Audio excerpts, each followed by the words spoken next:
So welcome everyone, my name is Harry Papakarisiou and I'm a developer advocate for Chainlink Labs. I'm joined today by Zach, who's also a developer advocate for Chainlink Labs. He's going to be helping me out during these 2 weekend sessions. So hey Zach, how's it going? Hey, how's it going, everyone? Happy to be here. Awesome. Cool. So welcome to the very first Solana blockchain developer bootcamp. We've got, I think, just over 160 people here. What an awesome result. So whether you're a blockchain developer, crypto enthusiast, VC or speculator, no doubt you've probably heard of Solana by now, right? It's one of the hottest layer ones going around at the moment. And this reputation is 100% justified. Solana's got some real innovations going under the hood that differentiate it from anything else, and it allows it to perform at a really high level with a high throughput and high TPS. And it's also been growing very rapidly, right? And because of this, it's gotten a lot of attention from the industry, and also as a community, the Solana community has been growing by orders of magnitude the past year, especially the developer community. The Solana hackathons have some of the highest participant numbers that we've seen in Web3 hackathons, period. Right. In addition to this, there's always new protocols and dApps launching on the platform, and all of this is supported by the Solana Labs team, who not only work on building and improving the protocol, but they also support the community by running massive events such as hackathons, conferences, hacker houses, and all of those types of things. So what I'm basically saying here is Solana is here to stay.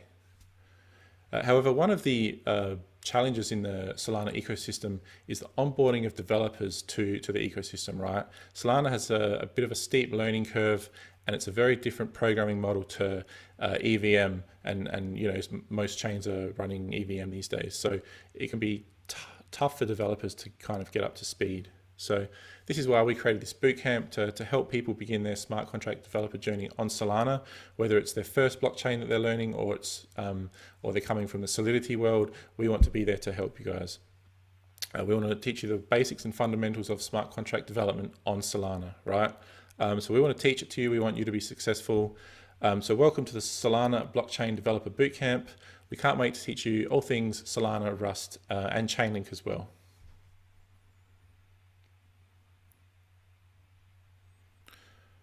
Someone just asked me to turn on the subtitle CC. Zach, do you know how to do that? Is that like a Zoom setting?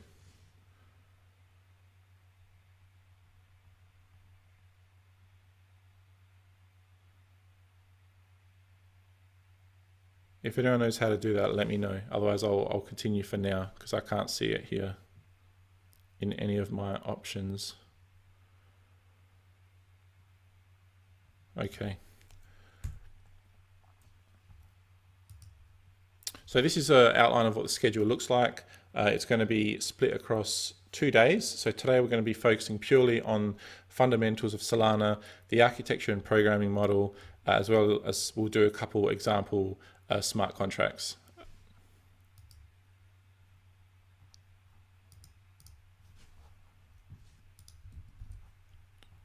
Just give me 1 second while I check this out.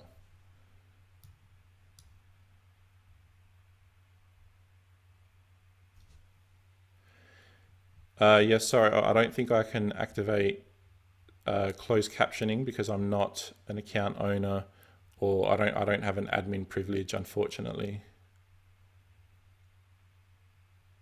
But I'll try and get it on for tomorrow's session if that'll help for the person that asked it. But yeah, apologies, I can't activate it for today's session. Okay, yeah, so with 2 sessions, that's what we're going to be focusing on today. Tomorrow we're going to learn about this thing called the Anchor Framework and how to use Chainlink on Solana as well. So just some housekeeping rules for today. It's going to be about a 3-hour session, broken up into sections. We'll hopefully have a break or two as well. The flow is going to be, I'll be doing some presenting, and then we can have some questions, and then there'll be 2 exercises that we're going to do, and I'll basically do a demo of the exercise first so you guys know what's happening and you can understand what's happening in the code and things like that, and then I'll leave you guys to then go and do the exercise yourself. So questions can be asked in the chat, they can be asked in the Q&A section in the webinar as well, or you can ask them directly to us during the exercises. We'll try and send out a couple breakout room links where you can chat with us one-on-one to try and get technical help. So if you need any help after this bootcamp, or if you're doing some stuff tonight, if you're catching up, or if you're just running through the exercises again, or if you have any general questions, there is a bootcamp channel in the Chainlink Discord. So you should go to the Chainlink Discord at discord.gg/Chainlink. Zach will post a link in the chat, and once you go in and verify yourself, there is a bootcamp. There's a bootcamp channel here. I think you might need to go into rules and assign yourself a developer role or something as well, but you should be able to see the bootcamp channel, and it's just disappeared on me for now. I'll fix it after. So yeah, that's the housekeeping. So for day one, we're going to be doing 2 exercises. They're the exercise requirements. You should have installed everything as part of the setup instructions. I'll post the setup instructions in the chat one more time for those who may not have done it. You'll need to basically go through those. So here's what we're going to be talking about today. We're going to be talking about intro to Solana. We'll talk about the architecture and programming model. We'll talk about a little bit about Rust and some of the Rust fundamentals needed for Solana. And then we'll talk about building Solana smart contracts. And then we'll run through a couple exercises, as well as briefly mention SPO and PDAs on Solana. And then we'll wrap things up. So before we get started, we need to talk about chewing glass, right? So there's a saying in the Solana ecosystem that building on Solana is like chewing glass, right? In fact, their official Solana developer podcast is called Chewing Glass. So before we move forward, let's listen to Anatoly here, the co-founder of Solana, talk about exactly how this saying came to be. And as we progress throughout the bootcamp, I think you'll understand what he means a little bit more. So I'm just going to play this clip, and share computer sound is on, so I'm hoping that you guys will be able to hear it. You know, it's kind of part of our culture to eat glass. Why is there a transaction size limit? Why do you have to specify all the accounts for every smart contract call? Why do you have to code in a certain way with no global memory? All those things are pain for humans, but it's really a way for us to enable a network that is more efficient at its core, what it's doing, at that really core part about censorship resistance. Because if we can scale that bit, that means that we can scale it to 100 million people, 1 billion people, and that's the transformation that we really want to see.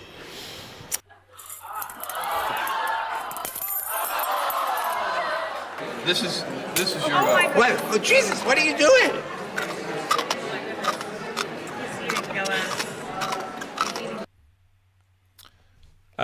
So as Anatoly said, we as developers go through some pain because it means that the underlying system can be as scalable as possible. However, don't fret too much, because on day 2, you'll learn that making use of this thing called the Anchor framework makes building on Solana a little bit easier and less painful. So now you know what chewing glass means. You know, it's kind of part. Cool. All right, let's talk about Solana now.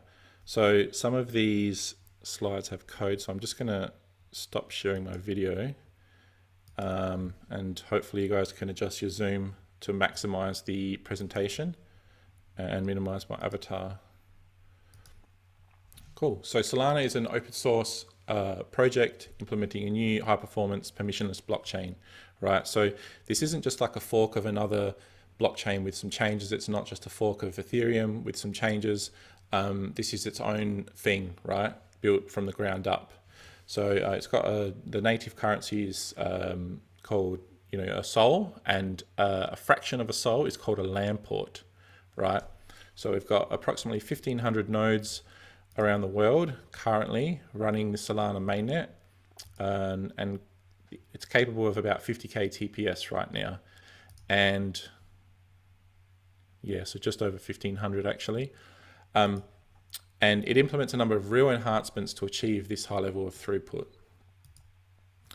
So Solana is comprised of multiple clusters. So you can think of a cluster as a network basically. So their mainnet is they call it mainnet beta, right? And then they have two test nets. They have one called DevNet, which is the traditional test net that developers build on and test stuff with, and you can get Sol and LAN ports easily. And then they have another one called testnet, which is very similar to mainnet in terms of infrastructure, ledger and program. So it's more for DevOps types tasks and testing deployments and things, as opposed to building stuff, right? And in addition to this, when you install the Solana CLI, you also get what's called a local net or test validator. So this is a fully featured local Solana cluster or chain running purely on your computer, right? So Solana uses a Byzantine fault tolerant proof of stake consensus mechanism and this thing called proof of history that we're going to talk about soon to maintain the state of the ledger, right? And in addition to that, it doesn't have a mempool. It uses this thing called Gulfstream to forward transactions to future leaders, as they're called, right?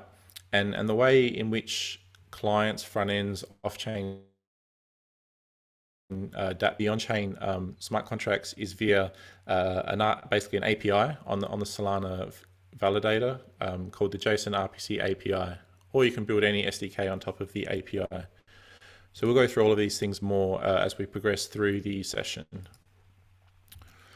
So sending transactions to basically to a network, the way it works is clients send transactions to any validator's TPU port. It's called a transaction processing unit port, and either node can either be a validator or a leader.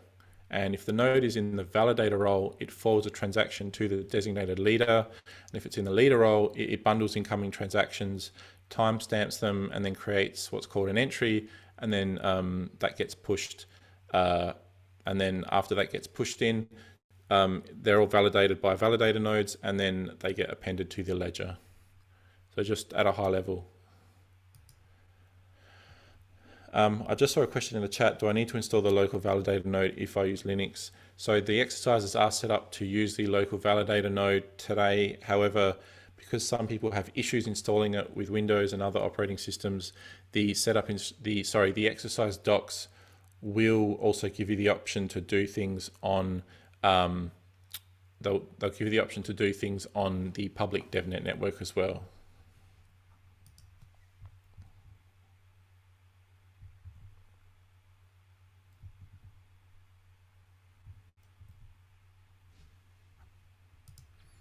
Okay, let's talk about proof of history now.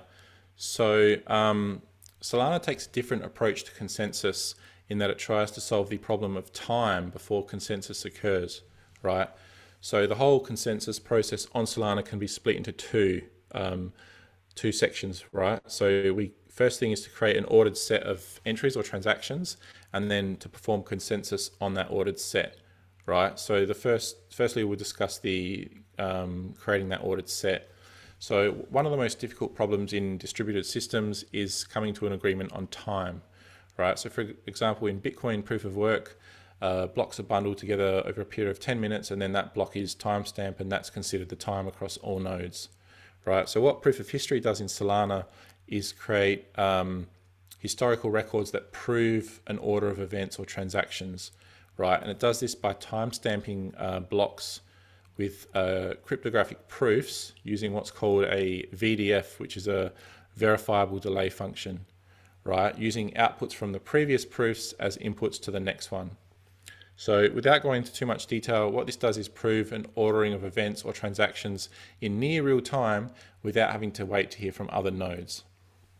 So this helps the performance of the network because it allows the ordered events to then be processed in parallel across multiple cores on a GPU, right? As opposed to a traditional blockchain scenario where a single process verifies and bundles up all the transactions to be included in the next block.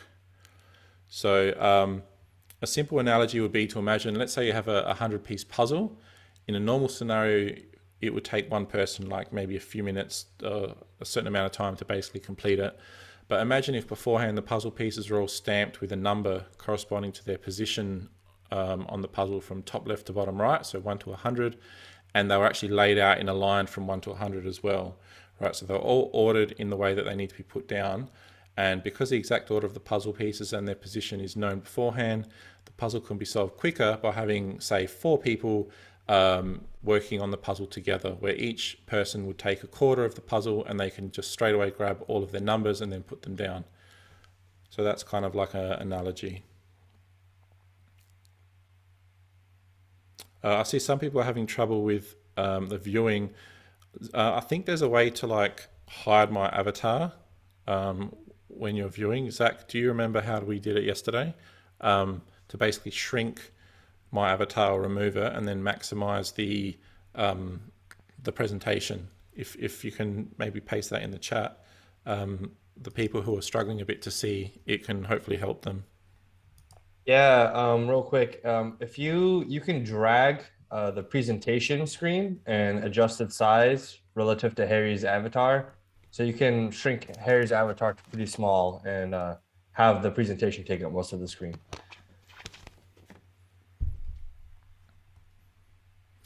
Yeah, I've got my video off, so I thought maybe, it would just not have an avatar at all. Cool. All right, let's move on. So, so that's creating an ordered set of entries. So the second part of the consensus is the actual consensus itself, and Solana uses Tower BFT, which is Solana's implementation of practical BFT, and it uses proof of history before consensus, and then obviously the Tower BFT then does the consensus, right? So there are other delegated BFT consensus mechanisms in use today in other chains, such as delegated BFT, which I think Neo and Binance Smart Chain uses. So that's kind of similar to this PBFT. Okay, that's it for this section. I haven't seen any questions specific to the content yet, but we'll check at the end of this next section. So let's talk about the Solana architecture and programming model. So this slide here is probably one of the most important ones that you need to take to understand the Solana programming model.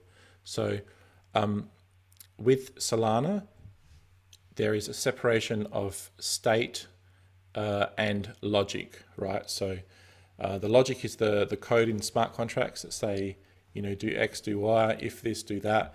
But then when you then write data, the data doesn't get stored on the smart contract like it does in Ethereum or other EVM chains or most other chains. It actually gets stored in these things called accounts, right? So in Solana, a program is the deployed smart contract code. That's just code, it's just logic. It doesn't have any storage capability. And then accounts is where data is stored for these programs, right? So a program has a program ID, which is basically the address account that the program is stored in. And with accounts, you can think of them as just kind of like a buffer or a file or some section in memory to store data, right? So accounts are created with a declared size in bytes, and then data is stored in it, right? And accounts can have Sol or Lamport stored in them too. So in the same way that, say, a Linux user uses a path to look up a file, a Solana client uses an address to look up an account, right? So each account has like a public key to it. So accounts maintain balances and data, right? So the data that's stored in accounts is basically just a byte array, right? So you can basically think of accounts as files. That's what I do. They have an owner. They have some metadata attached to them too, right? Including an owner. And the owner is like the public key of the program that basically says what can happen to that account. So I see a couple of questions there. I'll try to get to them at the end of the section. So just as an analogy, with an ERC20 token contract on, say, Ethereum, there's just one contract, everything's in there. You have the header level information, and you have some kind of mapping or something which has balances for all the accounts, and it's all stored on that one address on that deployed smart contract. On Solana, you can't do that because of this program account model. the logic for the token with the function name, the functions and all that would be stored in a program that gets deployed. But then all of data in terms of what the circulating supply is and what balance I have, what balance Zach has for their token, that info is all stored in accounts, right? So there's a separation of logic and state. So hopefully that makes sense to you guys. Can we transfer LAN ports to a program from any address? I think you can, but I don't know if you would. So another question that I just saw is, where does the program logic get stored? So when a program gets deployed, it gets stored in an account, right? So we'll get to it soon, but you'll see an account has a property called isExecutable, and that basically says, is that account a smart contract account? Does it have a program on it? I see a question about discussing BFT. So BFT is just a consensus mechanism that's used by Solana and other ones. It's not heaps relevant to basically this course and being a smart contract developer, because it's more kind of low-level consensus. But when you guys are doing the exercises, I'll paste a link to some info about it. And yeah, so basically this separation of logic and state is done to basically make it as scalable as possible. So here's basically what accounts look like. So you can see over here, an account has a public key, right? To associate, you say this is the ID of this account. So once again, you can think of them as like files with some metadata attached, right? So we have a public key, the address of the account. Only the account owner may debit an account and adjust its data, right? So we have an owner down here, which is also a public key. And we have some properties here. We have isSigner, that basically says, was a transaction signed by this account's public key?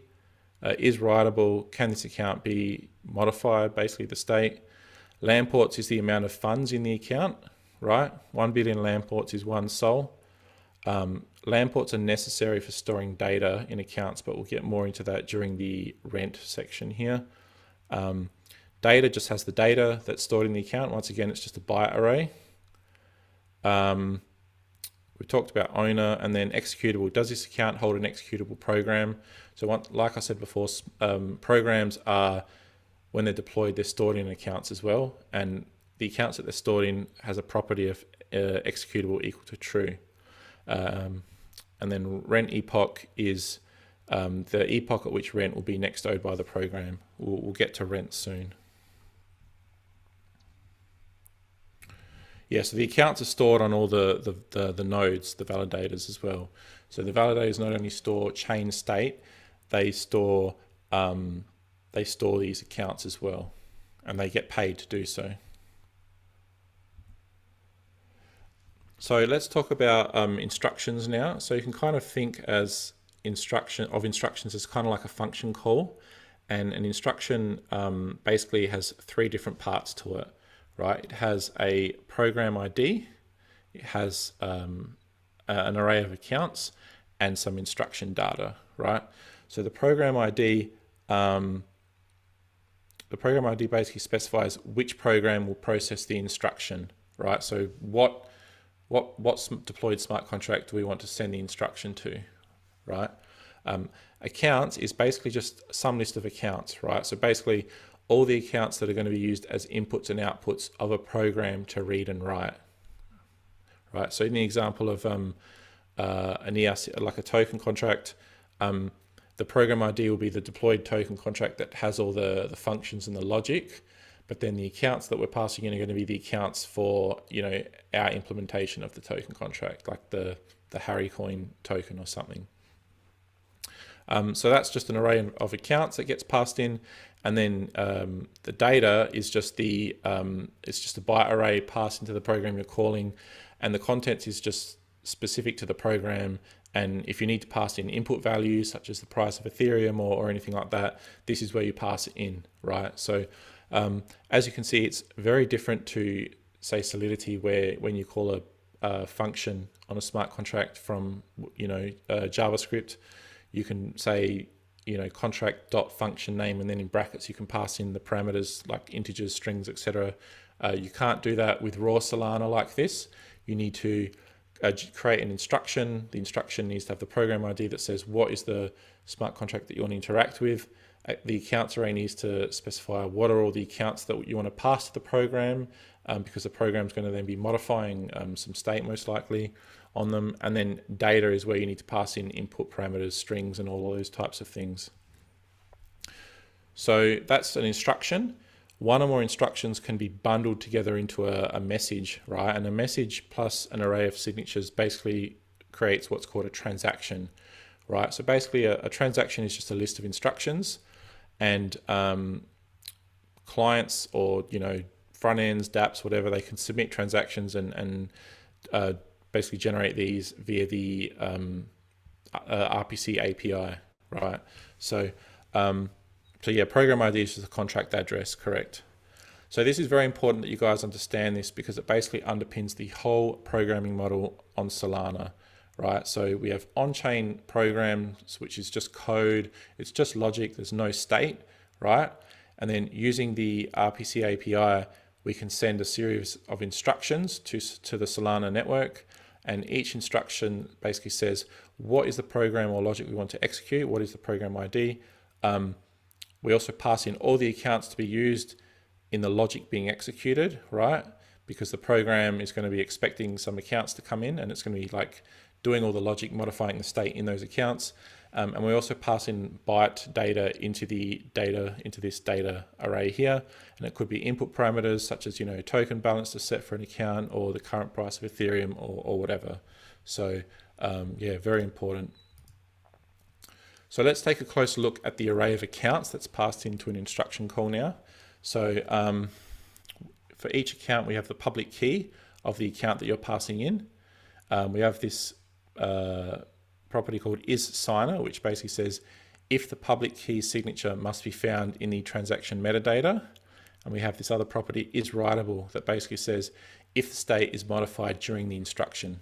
And if these are incorrect, like if we put false and then in the instruction call in the program it does modify the state of the account, the transaction will fail, right? So the Booleans will tell the runtime how the accounts will be used.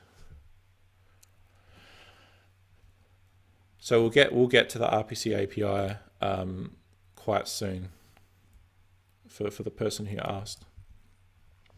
So just to finalize things now for this section, the data array, which is just a byte array where we pass in input parameters, it basically where we say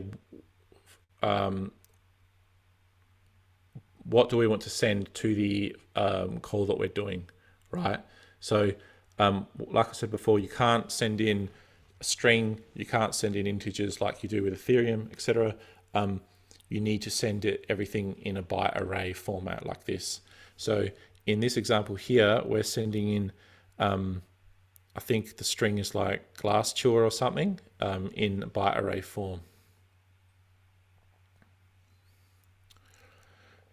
So I see a question in the chat here. I'll try and answer it before we move on. What is the link between accounts and instructions? Are the instructions extracting data from the accounts, or is it just assigning the accounts where the data of that instruction will be stored? So just to reiterate, accounts are basically just like files, and programs are the smart contract logic, right? So when you put them together, it makes like a traditional smart contract that you might see in the Ethereum world, where you have logic and state together. So all we're doing is when we generate instructions, we're saying run this smart contract that's deployed at this address. The smart contract should take in all of these accounts as an input, account 1, account 2, and in the data section we want to pass in the price of Ethereum right now, 3,500. And then that program, that deployed program, which is just logic, right, will then take the two accounts, account 1 and account 2, and it will basically say, okay, I got passed in these two accounts, I got passed in the price of Ethereum in the data array, I'm going to store that price of Ethereum in those two accounts and then exit. So the accounts get modified by the deployed program, but the data is stored in those accounts. It's not stored in the program. The program's just the logic. It's just like a library. In the account structure and before, there were two fields of type pub key. Key and owner, what's the difference? So key is the identifier for the account, right? It's the public key. The owner is the owner of the account, right? So who's the one that created the account and owns it and has permission to modify it, right? So you can't own yourself. Every account that's created has an owner. All right, let's move on. I'll try and answer some of these other questions once we get into the first exercise. So in terms of the flow of developing and then interacting with programs, the programs are compiled into BFP bytecode and then deployed to Solana. Then you interact with programs via a client, which can be a front end, it can be a command line, it could be some kind of other JavaScript or TypeScript client or anything that basically uses the JSON RPC API to interact with the Solana cluster, right? So the JSON RPC API is basically just an API that the Solana validators have, and it's basically just got a whole bunch of methods that you can use to do stuff. So if you want to get the data from an account, you can basically create a transaction or an instruction to call get account info, right? And if you call get account info and you pass it in an account ID, you'll get a response back from the RPC API with the data that's in that account, as well as is an executable account, how many funds are in the account, who owns the account, etc. So in terms of the flow when writing data, a client will send a transaction to the JSON RPC API. The transaction will get routed to the Solana program that's specified. The program processes the instruction, then modifies the state of some account or accounts that are passed in. And then once that data is written into those accounts, the client can then read data from the accounts that were modified, right? So once again, it doesn't read data from the on-chain program because the program is stateless. It doesn't store anything. It's just logic or code that says, do this, do that, right? Yeah, so you can kind of think as instructions as like, functions. What's the difference between a program and a client? So the program is the deployed smart contract code, the logic itself. A client is just something that interacts with a deployed smart contract. So it could be like a front end that has like a Web3.js library. It could be some other program running on some server on AWS or something, just anything off chain. How can someone know which account needs to be put into the instruction? It's a great question. We'll go through it in the exercise, but basically the person who writes the program needs to then communicate to whoever's writing clients to say, or they need to be able to see the code to say, okay, this program expects two accounts to be passed in. The first one is a source account and the second is a destination account, and then the program logic will then transfer tokens from source to destination.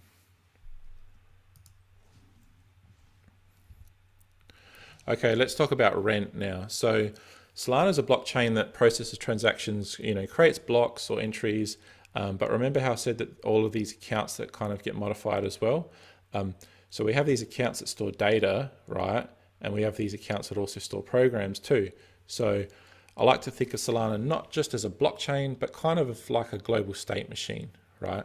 So the thing is, with storing all of these accounts, in addition to the chain state, comes a cost. So as per other chains such as Ethereum, there's transaction fees paid to validators for processing transactions, but there's also the concept of rent that's collected for validators storing data in accounts, right? So when you write data into accounts, you need to basically pay rent for that data to be stored, right? And there's two methods of paying rent. So the first method is set and forget, and the second one is pay per byte. So set and forget is basically if you just deposit 2 years worth of rent into the account, then that account is exempt from rent being collected, forever, right? So the 2 years is calculated based on how much data is in the account and then a price per byte, which I think the protocol defines, and I can't remember what it's set at right now, but if there's basically a formula, or if you don't put 2 years worth of rent, you pay per byte. So if an account has less than 2 years, it will be charged rent on a per epoch basis, and it's deducted at a rate specified in the Genesis block, I think, in Lamports per kilobyte year or something. So most people go with just option one. They put 2 years worth of rent and they just leave it. So yeah, it's not really like gas fees, because gas fee is a fee paid to miners to process a transaction. This is, so that happens still in Solana, right? There's still transaction fees, but this is in addition to that. So validators get paid to store data in these accounts. So think of them as being paid to store storage, because the accounts are basically files. There's a great question in the chat. What happens if the storage size changes over time?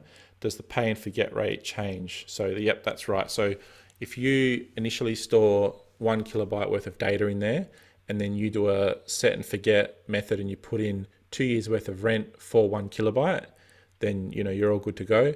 But then your smart contract that uses that account adds some stuff to it and it's now 1.01 kilobytes, then you don't have 2 years worth of rent in there anymore because of the formula that's used to determine the rent, because you increase the amount of data that was in there. So you need to then add more Lamports in there if you want to continue to do the rent-free set and forget method.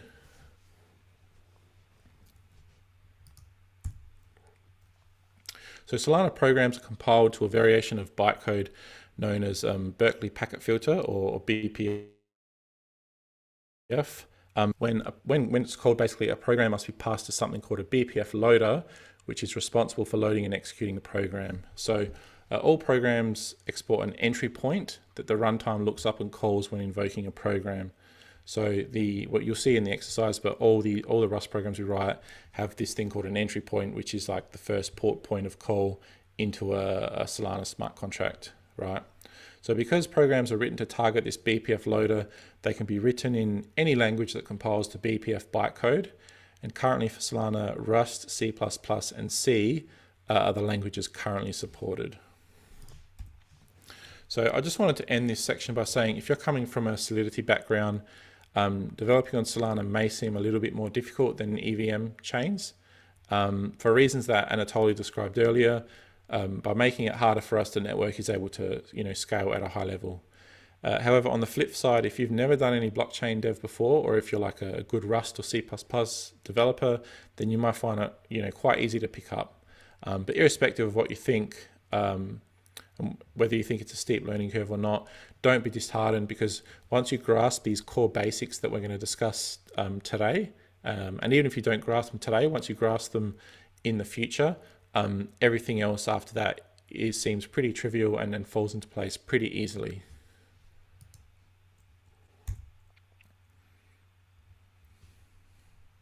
Can anyone deploy a smart contract on Solana blockchain? Yes, as long as you pay the fee.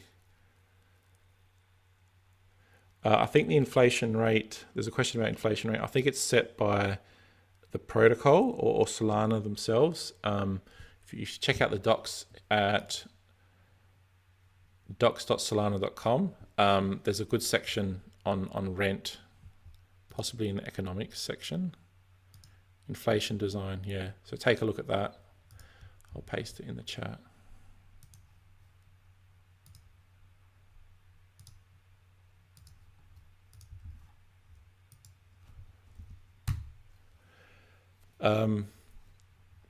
There's another great question in the chat before I move on. Do you have to pay rent on an account that has a program in it? No, you only need to pay rent on data that's stored. When you deploy a program, you pay the transaction fee to have that program deployed, But then my understanding is once it's deployed, it's always going to live there. You don't need to pay LAN ports to keep that program there. Okay, so let's talk about Rust now. So most Solana programs don't use too many advanced Rust features, right? So the amount of Rust that's used for Solana programs is pretty simple. It's just kind of the basic Rust, right? The programming model for Solana is kind of the more difficult part for most developers, right? As opposed to Rust. So we'll go through some of the main Rust concepts that you should know as Solana smart contract developers. So just at a high level, Rust is a really fast, it's really reliable and memory efficient programming language. It's created by Mozilla, I think. It's in use at Facebook, Apple, Amazon, Microsoft, Google. Yeah, so basically it helps devs write really fast software that's memory efficient. And with Rust, the devs basically have more control over things like memory allocation and things like that. So this little picture here is Ferris the Crab, I think his name is. So he's the unofficial mascot of Rust by the community, and the community call themselves Rustaceans, I believe. So let's talk about data types in Rust now. So every value in Rust has a certain data type, which tells Rust what kind of data is being specified, right? So it knows how to work with the data.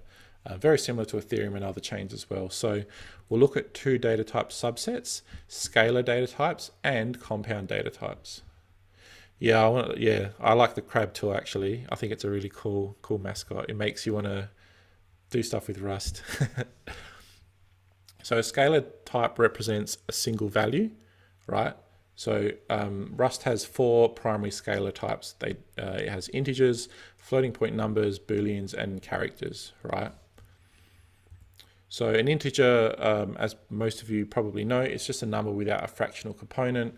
In Rust, it can be signed or unsigned, and you can specify a size in bits, right? So this one up here, result, is a signed 32-bit integer by default. That's the default type. This age one is an unsigned 32-bit integer, and it's set to 20. So Rust also has two primitive types for floating point numbers, which are numbers with decimal points, right? So Rust floating point types are 32 and 64 bits, which are 32 and 64 bits in size, and I think the default is 64 bits. So as opposed to some other chains that don't support floating point numbers. So I think that's pretty cool. As in most other programming languages, there's a Boolean type as well, which has two values, true or false. And you specify it with the bool parameter here, as you can see. Let is fun, bool equals true. Oh, cool. We have a little crab emoji here. That's awesome. Rust also has a character data type. I think it's 4 bytes in size, and it can be used to represent more than just ASCII. You can have, accented letters, Chinese, Japanese, Korean, emojis and things like that as well. I haven't seen too many Solana programs use characters though. So they're the scalar types. Let's talk about compound types now. So basically compound types is where you have multiple values in the one type. And there's 3 different implementations of these. There's arrays, vectors, and tuples.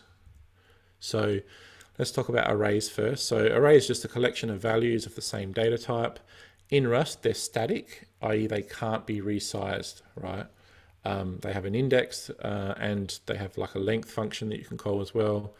And yeah, other than that, they're kind of similar to arrays in other languages.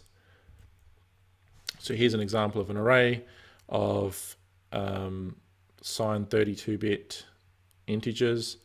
The array has the length of 4 and it's populated with 10, 20, 30, 40. And we're checking what the length of the array is down the bottom here, as you can see. Now, vector is a resizable array of specific element types, right? So this is used for when you want to store an unknown number of elements in an array, or in a vector in this case. and it has this thing called a capacity. So it's got a length function as well, but it has a capacity that defines how much data can be stored without Rust doing what's called reallocation, right? And you can specify the capacity at creation. So for example, let's say you've got a vector with a capacity of 10 and length of 0. It would mean you've got an empty vector with space for 10 or more elements. So if you push 10 or less elements onto that, the vector won't change its capacity or cause reallocation to occur. However, if the vector length increases to 11, it will have to basically reallocate, which basically Rust goes, okay, this had space for 10 things, but now someone's pushed 11, so we need to allocate more memory, and it will basically grab some more memory, and then the capacity will then change to 20 or something. I don't know how much it reallocates when it does reallocation, if it does like a 2x or adds 1 each time or something. I'm not sure. But yeah, vectors are basically used for when you want to store an unknown number of elements. So here's an example here. We are creating a vector with a capacity of 5. We're populating it with 4 values. We're pushing a 5th value, and then we're checking the length and capacity, which the length is 5 and the capacity is 5. So reallocation has not occurred because we stayed within that limit of 5 there.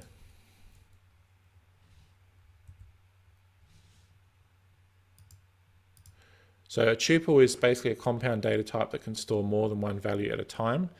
So it's kind of like the equivalent of a struct in Solidity, right? And data can be different types, and it's a fixed length. So here we're creating a tuple called tuple of signed 32-bit integer, 64-bit floating point number, and an unsigned 8-bit integer. And we're setting the values here, and then we're printing them out here by going tuple.0, tuple.1, tuple.2.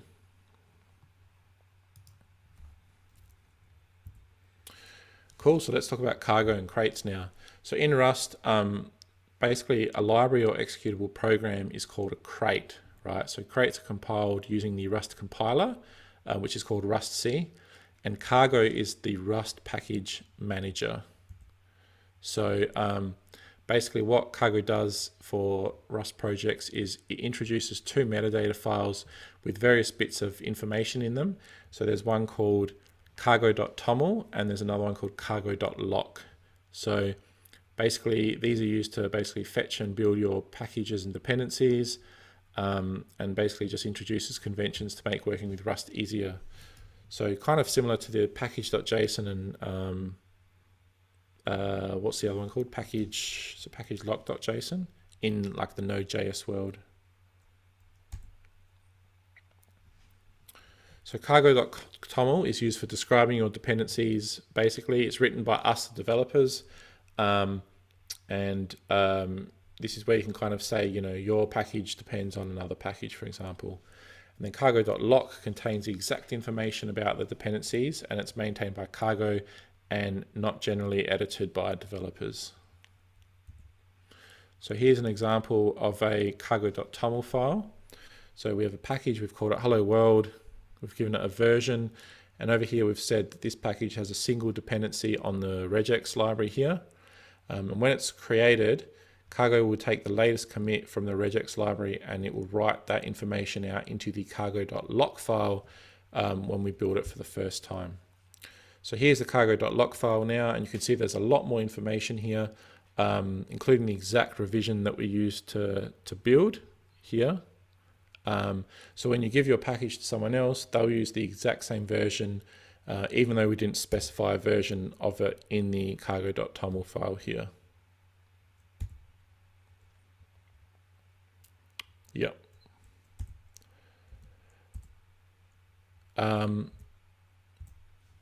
So libraries are a specific type of Rust crate. So a crate can be compiled into either a binary file or a library.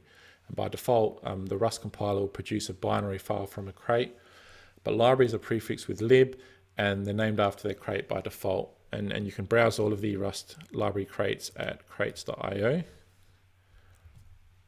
As you can see here. So if I go and search for Chainlink, I should be able to see the Chainlink Terra library here, for example. Oh, That's a reserved one. It's not actually used yet. Let's find the Chainlink Solana one.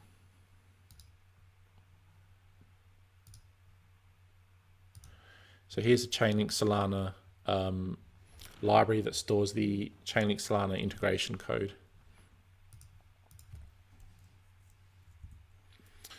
So here's an example of how you'd create a library in Rust. So over here we can see we have a file called library.rs, and we have two functions in there, one called public function, one called private function. They just print some stuff to the screen. And then on the command line we go rust c, which is the Rust compiler, dash create dash type equals lib, and then we specify the library file here. Cool, let's talk about modules now in Rust. So modules allow for the organizing of code into basically groups or subgroups for readability and reuse purposes, right? So they're basically just used for organizing code, is the way I see it. So as you can see here, we have multiple modules here. We have a front of house module for a restaurant, and then within that we basically have two different modules that split functions depending on whether they're customer functions or like back kitchen functions. So all the serving or customer functions are in the serving module here. So we have take order, serve order, take payment, and then the kitchen ones or hosting, we have add to waitlist and seat at table. So show us how you can use modules to group together functions, based on however you want to group them. So it's not really like, it's kind of like class, but not really. This is just for like organizing code, whereas class is kind of like more for creating objects, I guess. So the use declaration in Rust is basically to create one or more local name bindings that point to some other path, right? So usually a use declaration is used to shorten the path required to refer to some module item. So if you want to call some function that's in some module, which is in another module, which is in another module, instead of having to specify all of the modules and then the function name, you can use the use statement to kind of shorten that call.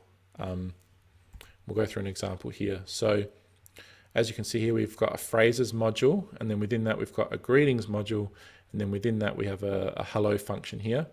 So if we want to call that from our main function here, we'd have to go phrases, then greetings, colon, colon, and then hello, right? So we have to do the full 9 yards there. However, if we would use the use phrase here, we can go use phrases greetings, then phrases greetings, then we just need to say greetings, colon, colon, hello, rather than everything, right? And then we can even go one step further and go use phrases, greetings, hello, and then we could just literally call hello, and it will kind of go through here and then find it for us. And you can kind of use together with as to create aliases as well. So you can go use phrases, greetings, hello as greet, and then you can literally just go greet, and it will go down through phrases, greetings, and then find hello for you. So that's the use statement. Mute, this is another one you'll see littered throughout Solana programs. So the big difference between Rust and Solidity is that in Rust, you need to explicitly say when a variable should be modifiable, because otherwise the compiler will assume that it's a static variable and that it can't change, right? So we do that by using this mute modifier. So here's an example. We have two variables here, one called immutable binding, one called mutable binding. The mutable binding has the mute modifier specified before it. The other one doesn't. So if we then change the value of mutable binding further down, it executes okay because we had the mute modifier. However, if we go to change this immutable binding value here to something, it won't even compile because it will say you're changing the value of a variable that hasn't been declared as mutable. So yeah, you need to specify any things that you want to change, any variables, objects and things like that. You need to make them, you need to explicitly specify them as mutable. So let's close off this section by talking about referencing and dereferencing now. So A reference is a non-owning pointer that references another value in memory, right? And their references are created using this AND operator. So basically what this means is, in this example here, we're setting X to 10, and then we're setting R to a pointer of X, which in this case, has the value 10. So that's referencing, that AND operator. And then on the flip side, we have dereferencing, right? So dereferencing is getting the value from memory that a reference point to, right? So you can't just use the reference and then use that, print that value out or do something with it and expect to have it available. You need to dereference it with the star operator here. So the AND and the star go hand in hand. So we go if star of R equals 10, print same. And in this case it does because R is pointing, we have the pointer to X there. So yeah, kind of a little bit similar to C++, I guess, or C. Cool, that section was massive. We had some really good questions. I just want to see how we're doing for time before we move on. If you just bear with me.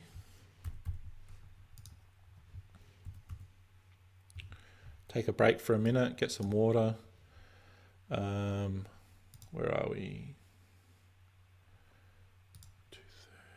Yep, we're right on time. Awesome. So I know that was a lot to take in, but these are just some of the main features of Rust that you may see throughout the course of your Solana smart contract development journey. And if you don't know the Rust syntax or anything, don't fret too much. I didn't know it either at first. If you know any programming language, you can kind of pick things up pretty decently, and it just becomes a case of knowing the syntax. So yeah, let's start by chewing some glass. So yeah, I wouldn't fret too much if you're not really familiar with Rust. Yeah, the more you work with it and the more examples you see and the more examples you get inspiration from, you can usually work your way through things like syntax issues and stuff. So let's talk about building Solana smart contracts now. So without going into too much detail, what this basically says is that your Solana programs get compiled to a specific format that supports using Rust, C, and C++ as the natural programming language that humans use, right? And Solana Rust programs follow the typical Rust project layout. So we have our cargo.toml and cargo.lock files, which are stored in the root directory of our project. Source code goes in the source directory. The default library file is lib.rs. The default executable file is either main or entry point.rs, sorry. And this is usually the first point of entry for a program being executed. Processor.rs usually does the main processing and has all the main logic in it. Instruction.rs is used for defining the instruction data that gets sent to your Solana smart contract. Error.rs is for defining error messages, and state.rs is usually used for working with program objects and serializing and deserializing state. So just dealing with all of the things that get saved, basically. So this isn't enforced. This is just like a typical thing that most people do when building these things. And yeah, .rs is like, yeah, it specifies it's a Rust file. So there's these things called native programs built into Solana, and these are like basically built-in programs that are baked into the protocol, right? And they're required to run the network. So you can kind of think of them as like an operating system. So each program still has an assigned program ID. So for example, the system program is like all ones, right? So these are all the native programs available. There's a system program for creating new accounts, allocating account data, transferring LAN ports, etc. There's like a config program for doing config to the chain. There's a stake program for managing accounts representing stake and rewards, and all those other native programs as well. So when you, for example, create an account, you do a call to the system program to do that. So Solana's got its own developer CLI, which we'll play around with very soon. It allows you to interact with the Solana blockchain via the command line. And Solana's got a number of blockchain explorers as well. Probably the most popular one is explorer.solana.com.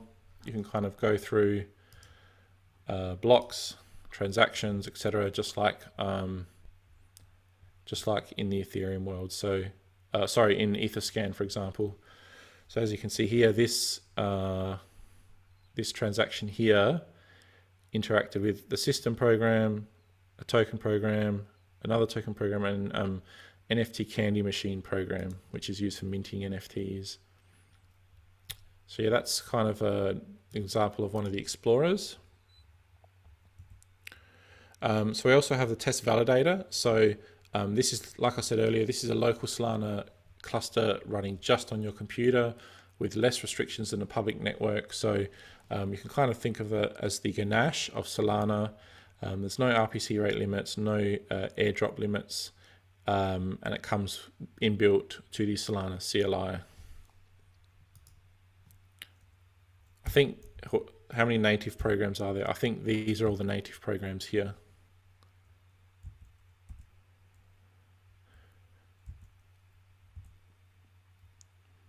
So like I said earlier, we use the JSON RPC API to interact with Solana programs.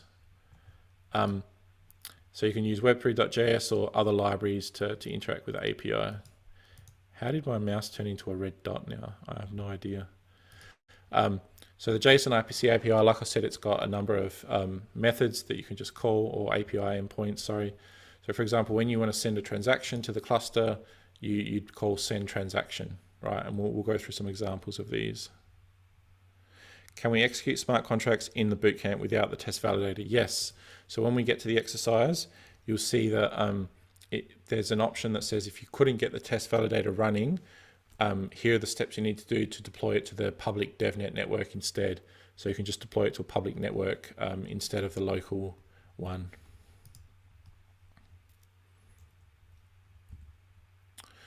All right, so let's close out this section by talking about serialization and deserialization in Solana. This is a fairly tricky thing, so try and stay with me. However, it's one of the most important things you'll need to understand with Solana. So basically, just to recap on instructions, an instruction basically is comprised of a program ID, a list of accounts, and then data that the client then sends through as an instruction, right? So now we'll talk about how Solana turns all of those things into a format that it can work with on-chain, and then vice versa. So serialization is a process of converting an object in memory into a stream of bytes, and deserialization is basically the opposite, is converting a stream of bytes back into a readable object in memory, right? So when we send data to and from a program via the JSON RPC, we would need to serialize and deserialize that data. So this is that data section here in the instructions. So when an executing program or instruction, or no, when executing a program instruction from the client, sorry, the flow goes, okay, so we have like an integer or a JavaScript object or something that we want to pass to our program as an input parameter. Let's say it's the price of Ethereum. We need to turn that into a stream of bytes, right? By serializing that integer, and then that serialized stream of bytes gets sent to the program, right? And once the program receives the serialized data, it's just a series of bytes at this stage, remember. It then deserializes it, which turns it back into what it was originally. So in this case, it was an integer or a floating point or something, which was the price of Ethereum. So it would turn it back into that original form here, right? So the point is to remember that whatever we're sending to the program needs to be turned into a byte array and then converted back once in the program, right? So you can't send an integer as a parameter to a function or instruction. You need to send it as a byte array. You can't send a string as a parameter to an instruction. You need to send it as a byte array, and you can't send a wallet address or public key as well to a function. Yeah, you need to send it as a byte array. So this is where the whole thing, the notion of chewing glass comes into play, because you can't even send parameters normally to your deployed programs. So here are some scenarios where serialization and deserialization is used in Solana, right? So serializing instruction data sent from a client to Solana. I just went through an example there of serializing the price of Ethereum. Deserializing the instruction data received from the client in the on-chain program. So this is the on-chain program taking that stream of bytes and deserializing it back to the price of Ethereum. And then deserializing account information data received from the client in the program as well. And then serializing account info data to be stored in accounts via the program. So let's say we do some calculation on our smart contract and we calculate some yield or some number that we want to save, and we have it as an integer. If we want to then store that value in an account, it then needs to be serialized back into a byte array because the account stores its data as byte arrays. And yeah, we'll go through examples in the exercises soon. There are Rust libraries and even Web3.js libraries for doing this on-chain and off-chain. So there are many serialization formats that we can use, such as JSON, XML, etc.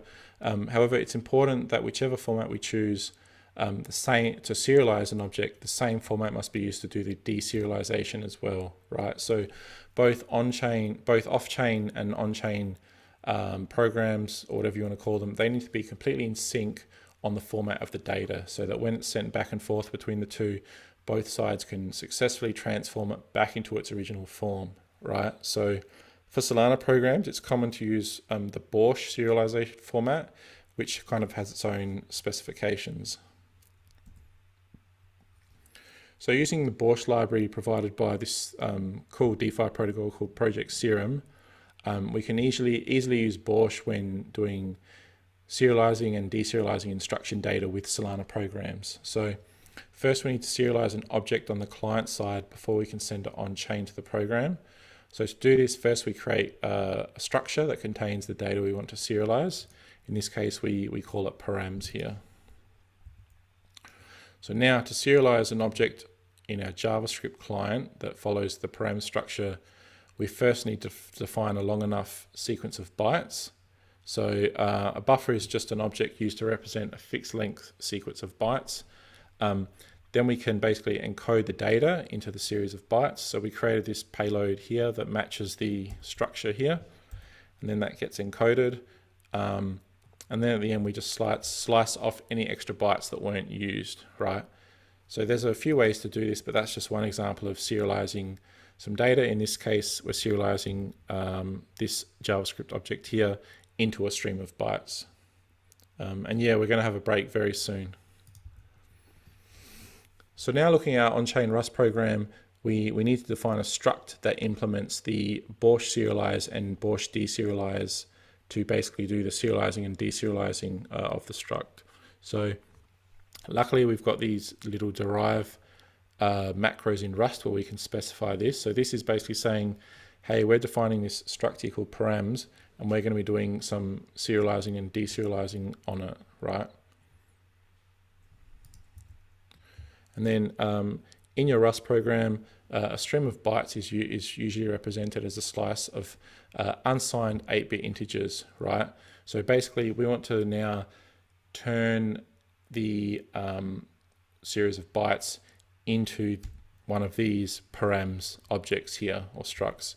And the way we do that is we can use the try from slice method or the try from slice unchecked method, right? So an important thing to note is that the try from slice method checks whether the whole slice has been covered while deserializing. So depending on what the structure is that you're trying to deserialize something to, there may or may not be bytes left over at the end of the slice, right? So let's say you've got a byte array of like, I don't know, 20 bytes or something, and you're trying to deserialize something into one of these things. It will basically check when it deserializes the data, when it finds enough bytes to create one of these, it will go, all right, did I use up all of the byte array, or is there like some left over still? And if there's some left over still, this might fail. In this case, you can use try from slice unchecked, which will basically just try to take the first amount, X amount of bytes and turn it into whatever it needs to turn it into, which in this case is params object here, and then it won't care if there's like leftover bytes after. And then finally, to serialize stuff in Rust, because you may want to then store some data in an account or something. Let's say you have an integer that you want to store in an account. The serialization back into a slice of unsigned 8-bit integers is pretty straightforward. We'll go through this in more detail in the very first exercise coming up. Sorry, and on the last thing is deserializing things on the client side. So let's say you read in an account, and the account has like a data buffer, a byte array, sorry. You would input it into the decode method provided by the params object in our example to basically get back a readable object, right? So that params object that we created, we say param.decode and then pass in the byte array. And when we define params here, the JavaScript client will know to basically turn that byte array into a params object, which has these 3 elements in it.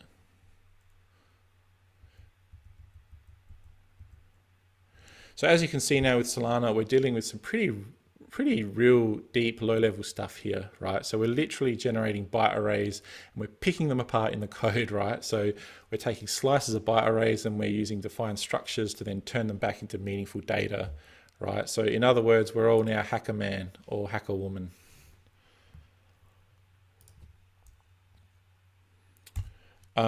Cool, we're actually up to our first exercise now. Do you guys want me to spend 10 minutes explaining it and then giving everyone time to go through it? Or did everyone want to take a 5-minute break and then I'll go through explaining it? What do people prefer? Do you want a break now or after?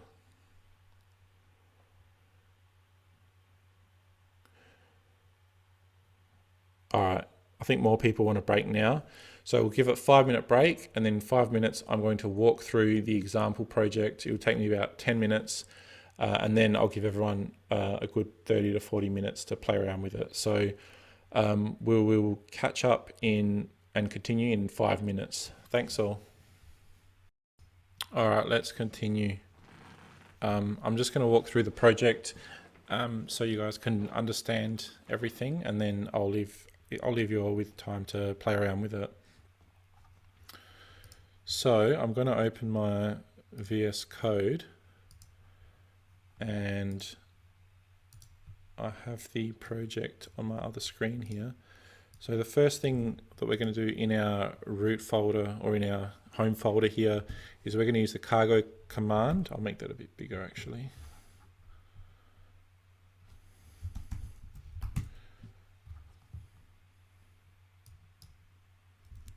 We're going to use the cargo command to create a new library basically, and we're going to call it GM program.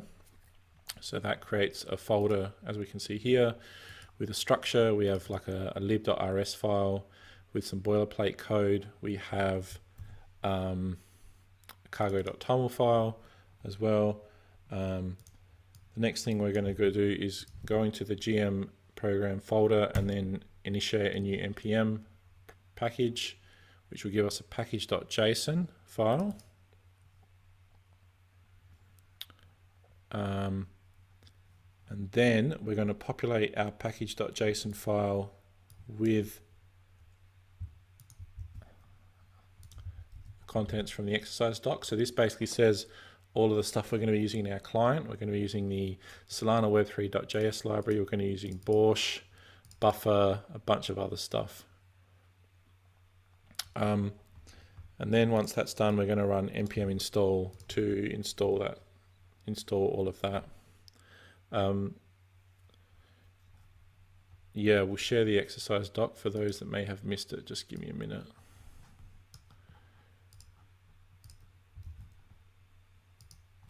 I wish there was a way to pin things in Zoom, but I haven't seen it yet. If anyone knows, let me know.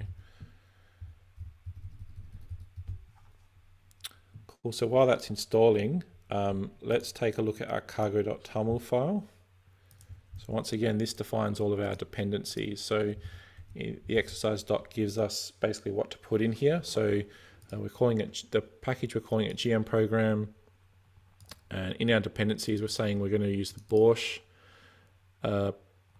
package. We're going to use Borsch derive and Solana program as well.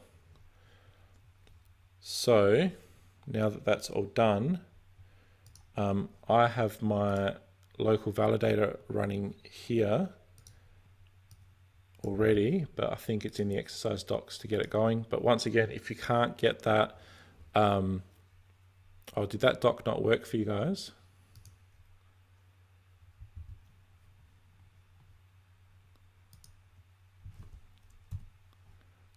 Let me try. Okay, cool. So I'm going to basically say to the Solana CLI that I'm going to use my local host, my local validator here. If you're going to use DevNet, just follow the steps in the instructions. If you can't get your local validator working, you can use the DevNet network. So you can run Solana keygen to generate a new wallet address for yourself. I already have one, so it's saying refusing to overwrite. You can override it by putting in the force flag if you want, but I'm not going to bother. And then yeah, we've got our local cluster running. I'm ready to create my program now. So I'll just run through the Rust program with you all quickly.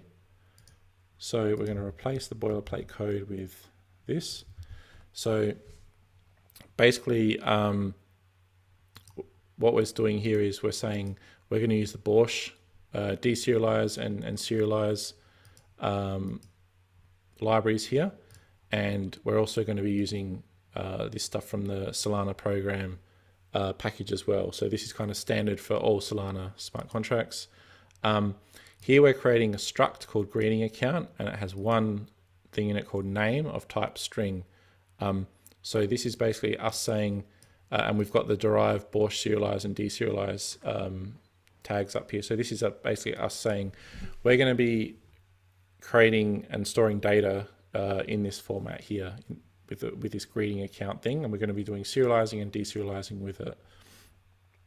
The next thing we're doing is we're defining our entry point as the process instruction function, right? So for this smart contract, we're saying this is the entry point to the program, and right below we have the process instruction function here, and this is all kind of standard Solana stuff. It takes in a program ID. So this is the public key of the account that the GM program was loaded into. So when we deploy our program, this program ID gets passed in here. We have an array of accounts, which we're going to be basically doing stuff to. So in our case, we're only going to be expecting one account. And then we have some input data as well. So I actually forgot to just say what this example is at a high level. So this is just a simple smart contract example that takes in a string input parameter, and it takes a name and it just says GM to that name, and it stores it in an account that's passed in. So we're storing that string in an account, and then in our off-chain client, where then once we do that transaction, we're then reading that name from that account. So we're reading the data after we write it. So this is our skeleton basically for our process instruction function. And then we just, at the end, we say it ends okay. And then the last step of the Rust part is to populate the body of the function here. So we populate it from the exercise doc. So the first thing that we're doing is we're going to iterate through this accounts array here and basically get accounts from it. However, in our case, we're only going to be expecting one account passed in. So we're basically saying here, create an iterator for all of these accounts in this account info array. And then we're basically just getting the first one, and then that's it. When there's no like looping or anything happening here, because we're only expecting one account to be passed in. This is the account that we're going to store the string, the name into basically. After that, there's just a simple validation that checks if the account owner is not the program that's currently running. And then here's the important part here. So with the input data that's passed in, remember this is a byte array. This is going to have our string, which is the name, right? The name that we want to say GM to. We're basically going to go let input data equals this input here, we're going to say greeting account, which was our struct that we define here that uses these Borsch serialize, Borsch deserialize hooks there. We're going to say greeting account try from slice, and then in brackets a reference to input, which is the byte array, dot unwrap. Basically what this does is it takes this byte array and we're saying, hey, try and turn this into a greeting account object, right? So take it and then turn it into a greeting account object that has this property of in it called name, which is a string, and then store that in this input data variable here. So once that's done, we're basically just going to say print to the program output, GM to input data dot name. So we're going into the name element here. And then the last step we need to do is now that we have the string, right, input data dot name, now that we have the string, we want to store this object in the account. But once again, accounts store data in serialized format, serialized byte array. So we now need to do the opposite of what we did here. And we deserialize the byte array into an object here, an object which had this string in it. And now we need to serialize it back into a byte array. So to do that, we call input data, which is the object we created, dot serialize. And then in the brackets, we basically need to say where we want to send it to once it's serialized. And in this case, we want to send it to the account that was passed in here, that very first account. So that's basically what this says at a high level. I know the syntax looks a bit confusing. This is just how the syntax is with Rust. But at a high level, it's just saying this input data object that we created here, which basically stores the name, turn it back into a byte array, and store it in the account that was passed in. And then the program ends. So yeah, I am using a Rust VS Code plugin. I think it was just the first one that got returned in the marketplace. So to compile our program, we use cargo build BPF. Depending on your machine, that might take some time. Hopefully mine doesn't take too long. And once that's done, we're going to deploy it. So depending on whether you set up your config to look at your local validator or to look at a testnet like DevNet, it will deploy it there. There's a really great question in the chat. Why are there two mutes in the parameter? I did know this before. I'm trying to remember. It's like a Rust thing. Excuse me. I think it creates a mutable reference to a mutable reference, because in this case we're altering the mutable reference itself and not just the underlying data. I think that's the reason for having that. But once again, it's a Rust thing. All right, so that's compiled. I'm going to now run the command to deploy it, and because we're working on my local validator, it will deploy quite quickly. And as you can see there, we have a program ID. So this is the program ID of the deployed program. If you deploy to DevNet, you can go to the DevNet Explorer at devnet.explorer.solana.com, I think, and you'll be able to search for your program ID there. But mine's on the local validator. So now the last step is to create a client to now interact with the program. So to do that, we create a client folder, and then in that we're going to create 3 TypeScript files. So it's going to be a TypeScript client that we're creating to interact with our deployed program. So we're going to have a main.ts, utils.ts, and what's the last one? gmprogram.js.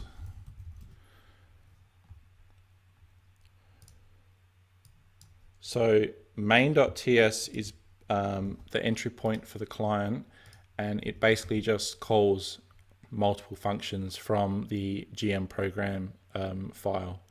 So it calls functions in a specific order, nothing too flash. Utils.ts is just a bunch of helper functions that are going to be used by the client. they basically just do helper type things. Get the config from the Solana CLI, get the RPC URL. So if you're running a local validator, you'll be setting it to your local host address here. If you're deploying to DevNet, the instructions will explicitly tell you to update this to the DevNet RPC API endpoint. So just keep an eye out for that. And then there's a couple other functions like creating new key pairs, getting the payer for a transaction, etc. But the real important logic is in this gmprogram.ts here. So I'll just run through that quickly.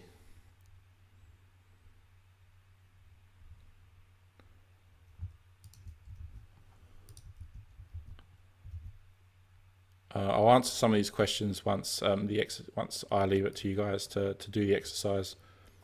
So, first things first, we're importing a bunch of stuff from the Solana Web3.js library. We're using Borscht as well. We're setting some values that are used. We're getting the deployed program path. We're getting the deployed program .so file. Here's the name that we're going to say GM to. You can change it to whatever you want. So the first thing to note is we're creating this class here called GM account. So this is basically us creating something to represent the data that we're going to be sending, because we need to serialize it. And then once we do the transaction, we need to then read the data from the account, and we need a way to deserialize it back to like something readable. So here's where we define this, and it actually matches the definition of the struct on the Rust side. So what I said earlier about how on-chain and off-chain have to be in sync with how this serializing and deserializing happens, this is how we do it on the off-chain side. We create a class here, and a class basically just sets some default values for the GM account class here, which in this case we just have a name, a string, and then we have a schema that defines what's in it. So in this case, once again, we have a string, it's called name, it's just kind of struct. So it exactly matches how it's defined on the Rust side as well. So this will get used when we serialize and deserialize. Another thing that we do is we actually create an object and then find the length of it. So we actually serialize our name into a byte array here just to get the length, because when we create an account to store this, we need to specify how big we want, how much space we want allocated. So we're working out how much space we're going to need in our account, right? So there's a couple just basic template functions here that you kind of see a lot, such as get a connection to the cluster, work out who's paying for the transaction, check if the program's deployed. The next thing I want to explain is the account. So because we're going to be passing in an account to the program, because once again, the program expects an account to be passed in to store the string in, because we're going to be storing it in an account, we need to basically create it first. You can't just pass in some public key value and then Solana will create the account for you. You need to call the create account function or instruction to get that account created, and you need to allocate the space, you need to pay the rent and everything, and then once it's created, then you can use it in your call to our deployed contract. So as you're seeing here, we're creating a new transaction, and the transaction, basically we're invoking the system program create account function. So the system program was one of those baked in native programs. So we're specifying how many LAN ports we're going to put into the account. We're specifying how much space we want to allocate, and this we worked out how much space we needed earlier. And we're even calling this get minimum balance for rent exemption function from the Web3.js library to work out how many LAN ports we need based on our string that we're going to store to basically create this account, right? So this will create the account, it will send the instruction to Solana, Solana will create the account, it will create it with this public key here that I think we just worked out up here, and then it will return successfully. And then once that's created, we can now use this account. We can pass this public key into our program and say, here's the account where we want to store the name in, basically. So send and confirm transaction will send that, and then that should be successful. And then the last two steps is we want to now call the instruction that we created here, this process instruction, because now we have that account created, and we do that by basically, we create this new GM account object with our name in it. So once again, we define this GM account up here. This is that class. And then we need to serialize this. We need to turn it into a byte array because we're going to pass it as instruction data to Solana, remember? So we go Borscht.serialize, and then we pass in, we say GM account.schema. So we're saying this is the structure of the data that we're serializing, and this is the actual object as well. And that will basically just turn it into a byte array. We basically turn it into a buffer, and we print it out to the screen. And now we're ready to call out to do the instruction call. So we create a new transaction instruction. And just like you saw in the slides earlier, an instruction is comprised of the program ID that we're calling. What is the program that we want to interact with? What are all the accounts that we want to send to it? And then what is the data that we want to send? So the program ID is our deployed smart contract that we deployed. The accounts, we only have one account, and that's the account that we created earlier up here. That's going to store the GM, the name in it. We're saying it's not signing the transaction, and it is going to be written to. And then the data that we want to send is the serialized byte array that we created up here. So we turned our name, our string, into a series of bytes, and then that gets sent here. So once we've built up that transaction instruction, we just basically go send and confirm transaction, and then that gets sent, and then this will kind of all execute. And the final step in the client is once we actually do that, we want to read the account that the string was stored into, because remember in our program here, we're actually storing that string, we're serializing and storing it in an account. We want to then read the data off chain to make sure that it worked properly. So we have a report GM function here. And all this does is for our account that we specified up here, when we call the smart contract, we want to say, do a get account info call on it. So this is that RPC call get account info, which was here. And that will return all the info for that account. And we want to basically take the account info.data, which is going to be a series, it's going to be a byte array again. And we want to basically now deserialize that byte array back into something meaningful. So we do Borscht.deserialize, and once again we use the GM account class and the schema within that class to do that. So we say, here's the byte array that we want to deserialize, here's the schema, and here's the class, and it will turn it into basically one of these, an object. And then once it's done that, we can literally say greeting dot, where was it? Dot name on it, right? So that's an example of deserializing. Once you've done that, you can just make sure your files are saved, and you should be able to do npm run start, and you should get some output. So npm run start will look at package.json, and it will run this start script here, ts node client main.ts. So as you can see, we create an account to say hello to. So that's the account that we created, and we allocated space, and we paid the LAN ports for it. Say hello to this name with key that. Here's the buffer of the byte array that gets sent to the instruction. So we turn Glassdoor into that. And then we're reading the value from the account at the end, and we deserialize the data stored in the account back to a string. So GM was set to Glassdoor. As you can see, here's the deserialized value. So that's it for the first exercise. I'll leave it to you guys now to have a play. I'll try answer some questions. We'll try help you guys as well. If you need some help, I'll paste a Google Meet link as well in the chat. You can whoops, hold on, let me just add HTTP to that. I'm trying to get my other laptop going as well, so I can create a Google Meet session as well. But for now, Zach's got one running. You can go into a breakout room with him and get one-on-one help if you're struggling. But otherwise, I'll try and answer questions in the chat here and in the Q&A section as well. So in terms of time, let me see how we're doing. We need to continue at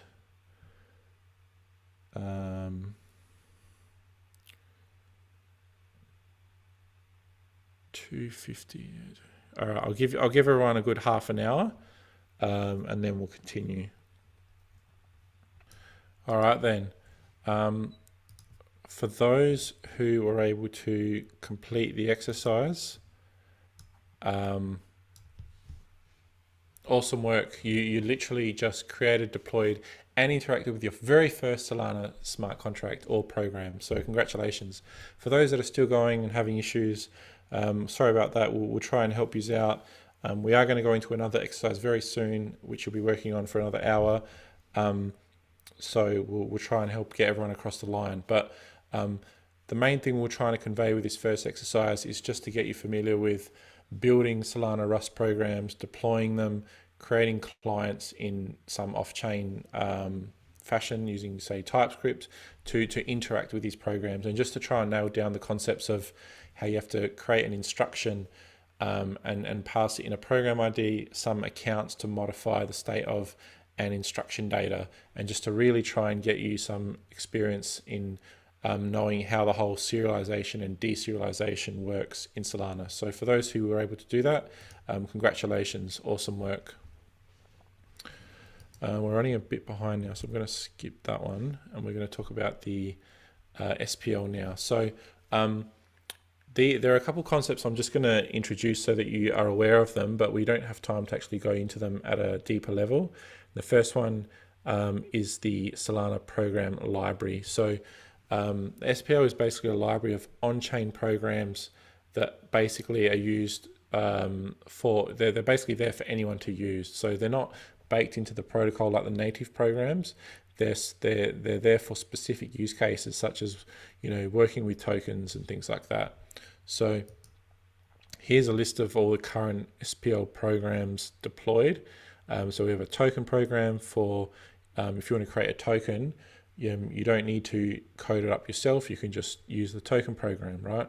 There's a token swap program, token lending program, and all these other ones that you can go and take a look at. If you just go to Solana docs at docs.solana.com and search for SPL, you can see some more info about these. I want to talk a little bit about PDAs. If we had some more time, I would have included them in this exercise, but unfortunately we're a bit pressed for time. So a PDA is an account whose owner is a program, and thus it's not controlled by a private key or other accounts.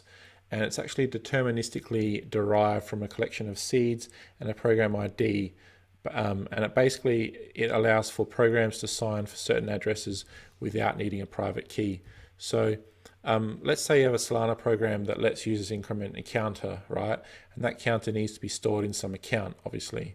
Now, the normal approach is to generate a key pair in your client, create an account with a public key of that, and then store the counter in that account. Like, for example, we literally just did that with a string in our exercise.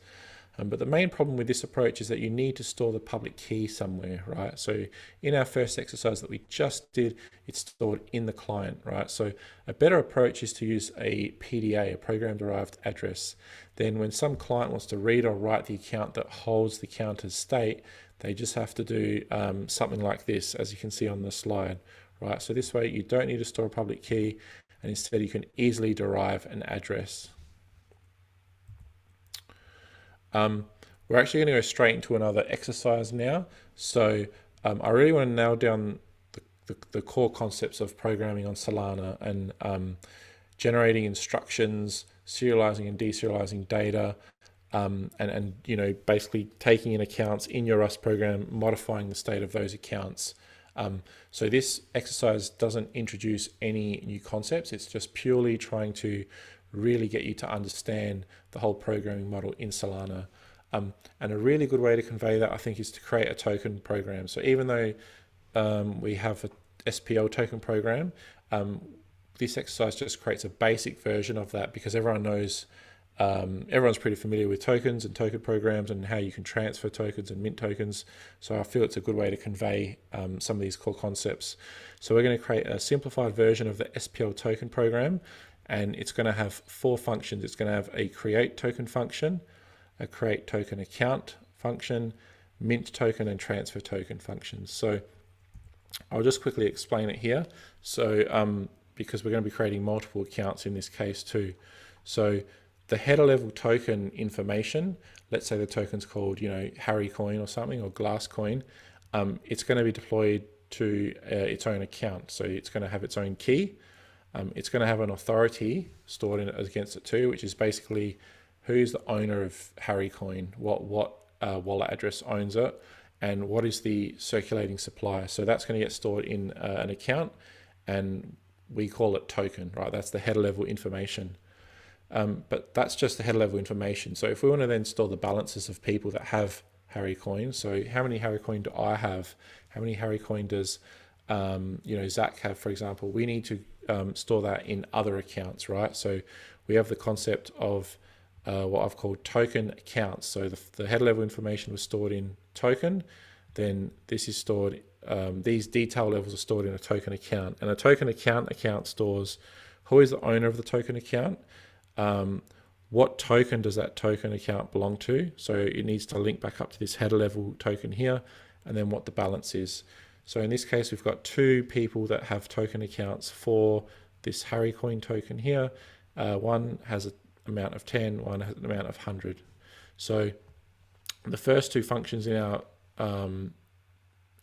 smart contract will basically create token, which will create this header level token account, and then create token account will create these detail level token accounts, and then we're going to have a function to mint tokens, which will basically modify the supply at this token header level token account here, and then modify the amount in the token account for the owner of the token. And then the transfer function is just going to take 2 token accounts and then modify the amounts in 2 of them. So because we're a bit pressed for time, I won't go through step by steps, but I'll kind of just try and explain the code and maybe do a demo. And then I'll leave you guys to play with it. Whoops, wrong one. So I think this one's called token program.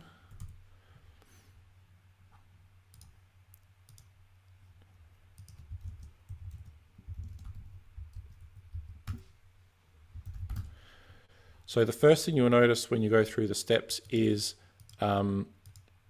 we have multiple files now in our Rust code here. So this follows the standards that we went through in the slides. So the first one is lib.rs. This just basically says all of the other modules that our program's using. So we're using entry point, instruction, processor, and state here. Entry point defines the entry point into our program. So in this case, we're using the processor file here, but then we're saying it's a Solana program. So we're saying entry point is this process instruction function here, and then that's defined down here. And that process instruction function takes a program ID, it takes an array of accounts and instruction data, much like the other examples. And all it does is it calls the process instruction function in this processor file here. The next thing I'll show is the state.rs file. So the state.rs file is usually all to do with the storing of state in your programs. So in this case, like I explained in the slides, we have a token and a token account type of accounts. So we define them as structs here, and we say we're going to do deserializing and serializing on them. So we have token and token account. Token stores the authority, who owns the token, and the circulating supply. The token account stores the owner, which token it is, that header level token here, identified by the key, and the amount, right? And then for each of these 2 structs, I've got these helper functions to just help with serializing and deserializing. So instead of manually having to call try from slice and serialize in our code, like we did in the last exercise, I've just got helper functions here, so I can just call load unchecked, save, and load. So it basically does that serializing and deserializing for us. So the last thing to show is the logic in the processor.rs. So once again, this process instruction function gets called from the entry point here, and basically it takes in instruction data. Sorry, I missed one. I missed instruction.rs. So this defines what the instruction is that gets called from the client. So it gets passed into the instruction data byte array, and we're basically going to turn that into a number. So it's an enum. So you can, if it's a 0, we're going to say we want to create a token. If it's a 1, we're going to create a token account. If it's a 2, we want to do a mint, and we expect unsigned integer of 64 bits to follow it, and then same with transfer. So then when we run our main function here, we basically try and turn this instruction data into one of these token instruction enums here, and then depending on whether it's a 0, 1, 2, or 3, we kind of know what we have to do. So as you can see, it tries to turn it into a token instruction here, and then it says it's got a match statement. So is it 0, create token? Is it 1, create token account? Is it 2, mint with an amount that follows? Or is it 3, transfer with an amount that follows? So in each of the scenarios, we're basically just doing what needs to be done for each scenario. So for create token, we're expecting 2 accounts to be passed into the accounts array. The first one is the new account that we want to store the token info in. The second one is the owner or authority. And then basically what we're doing is we're just deserializing that passed in account. We're basically saying, hey, we're going to be storing this token info in it, which is up here. And then all we're doing is we're just setting some default values. Supplier 0, authority is the authority private public key, and then we're calling token.save, which calls our helper function here in the state file. Whoops, wrong one. And we're basically just saving the state of this header level token account. So we created a new token account at a specific account address with an authority and a supplier, right? And then when we do the create token account, in our accounts array, we're basically taking in 1, 2, 3 accounts. In this case, the first one is the new account that we want to store our token account in. The second one references what is the actual token that this token account is for. And the third one is the owner, right? So, and once again, when we're storing data in a new account, we basically do this load unchecked, and then we basically just set the values and call save, and that will just set the owner, it will set the token, it will set an initial amount to 0, and then persist this to storage. So and then it's just the mint and transfer functions. So we're not actually creating any more accounts now, we're just kind of modifying the state of existing accounts. So for example, the transfer function takes a from and a to token account and an owner, so 3 accounts, and for each of the source and destination, or from and to, it will basically deserialize those accounts to basically get the stored info, which is a byte array, back into a readable format. And once that's done, there's a couple basic validations that it does to make sure, for example, there's enough tokens to transfer, etc. And then it basically just modifies the amount. So source token.amount, destination token.amount, which goes back to the token account here dot amount. So we're just playing with that, and we're then saving each of these 2 token accounts. So this is an example of a function or instruction that just modifies the state of accounts, but doesn't necessarily create accounts like we did when we created a token and token accounts. So minting is kind of similar to transfer, it's just that it changes the total supply as well. So that's it for the on-chain part. For the off-chain part, the main.ts and utils.ts is pretty much the same. It just, so I won't go through that. There is a lot in the client, and I know we're running a little bit behind, so I'll just stick to the important parts. A lot of it's very similar to the first exercise. So we're creating Glasscoin. We're going to create 2 token accounts as per this diagram. So once again, we need to be completely in sync with the Rust code, which in this case is in our state.rs, in terms of what the format of the data is that we're going to be storing and retrieving. So we need to represent a token and a token account. And we do that in our Rust program. In our client program, we create a few things. So the first thing is we create a token instruction to represent the instruction that we're going to be sending. So this is that 0, 1, 2, or 3. So as you can see, we have just an instruction and then an optional amount.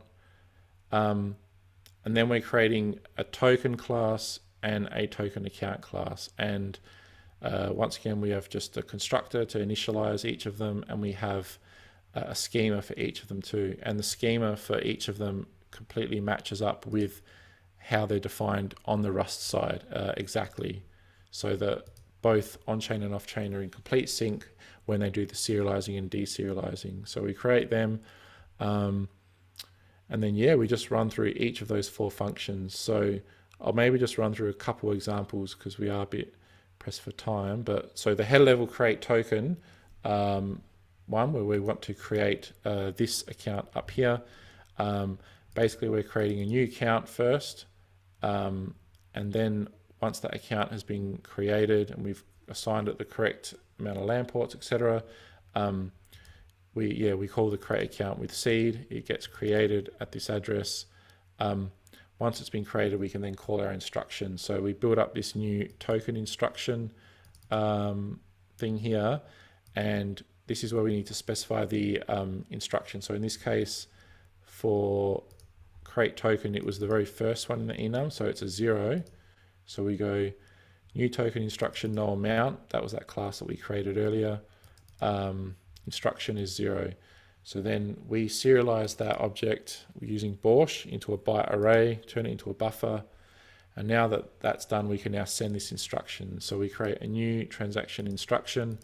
We need to send the program ID, as you remember, and then the accounts that get passed into that program, and then the data buffer. So the program ID is our deployed program address.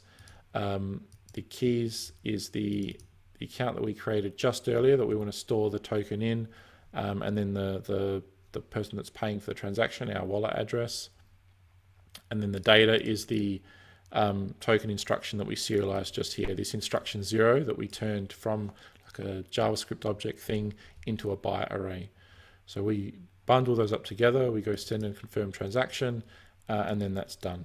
So that's create the head level token. It's creating token accounts is exactly the same. It's just that it does it with a different instruction. The instruction is now 1 instead of 0. And the accounts that are passed in are different. So it's expecting the new account to store the token account in. It's expecting the head level token key here and the payer of the transaction. But other than that, it's the same. And then the last 2 are the mint and the transfer. So the mint is the instruction 2, but this time, if you remember in the instruction, it's expecting an amount after as well. So we're passing in, where's it gone?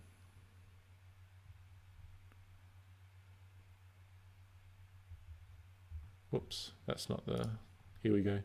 So it's passing in an amount, and then that's getting serialized. And then, once again, we have our accounts that are being passed in that matches what's expected for the mint function here. So we're passing in the token count that owns the token, then the header level token of the token, and then the payer of the transaction. And then that's doing the mint, and then the transfer is instruction 3 with an amount to transfer. In this case, we're transferring 5 tokens. And once again, we're sending in the correct accounts, the from and the to token accounts, the pay of the transaction, and then we send that. So I know it's quite involved, but this is just a really good way to convey how to do multiple instructions on a program and how to do serializing and deserializing. That should already be deployed, so I'll just quickly see if I can try and run that now.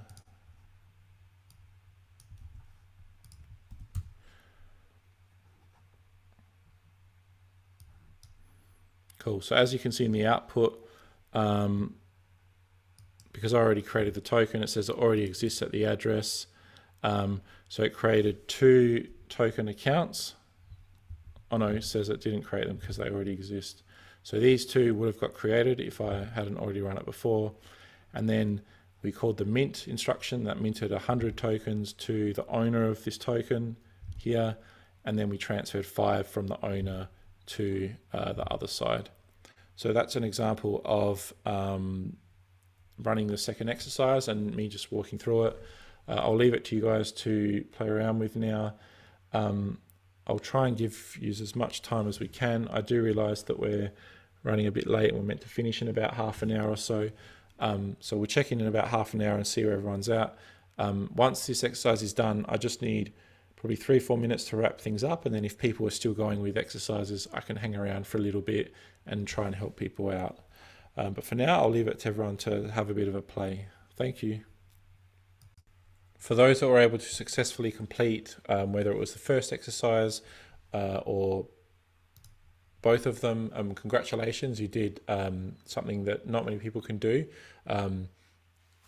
You deployed and interacted with the Solana smart contract. So amazing work. Hopefully it gave you a bit of an understanding of what it's like to deploy a Solana program, how to create accounts, send them to Solana programs with instructions, and kind of do the whole serializing and deserializing thing. So congratulations again, and awesome work. So just at a high level, today we talked about what Solana is. We talked about the architecture and the programming model. We went through some of the Rust fundamentals that are used when creating Solana smart contracts. We talked about the processes and things of building Solana smart contracts.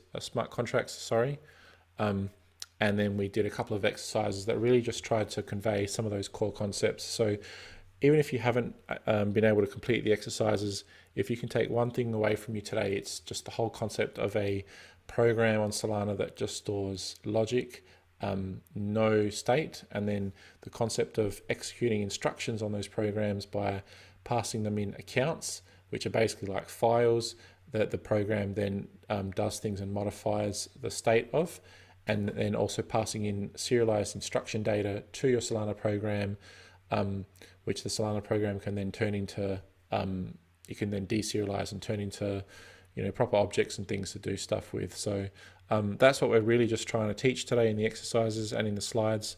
Tomorrow we're going to talk about the Anchor framework and Chainlink as well. It's going to be awesome. It's going to be more hands-on as well. There'll be 3 exercises.